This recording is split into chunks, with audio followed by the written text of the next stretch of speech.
સદગુરુના ચરણોમાં શીશ રે નમાવીને. એક વખત સદગુરુના ચરણોમાં આપણો જો શીશ નમાઈ જાય, પછી ગુરુ કદાચ 500 થઈ શકે. માતા પિતા ગુરુ હોય, શિક્ષક ગુરુ હોય, બ્રાહ્મણ ગુરુ હોય.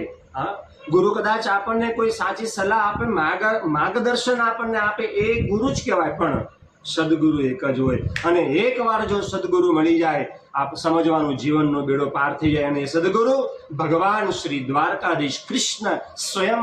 ભગવાન કૃષ્ણએ અર્જુનને કીધું છે કે વસુદેવ વસુતમ દેવમ કંસચારુન મર્દનમ દેવકી પરમાનંદમ કૃષ્ણમ વંદે જગદગુરુ. આખા જગતનો કોઈ ગુરુ હોય તો ભગવાન કૃષ્ણ છે. આઈએ આજે આપણે ગુરુની પ્રાર્થના કરી, વંદના કરી, ભગવાન કૃષ્ણને યાદ કરી, અને તમારા જે કંઈ સદગુરુ હોય એમને પણ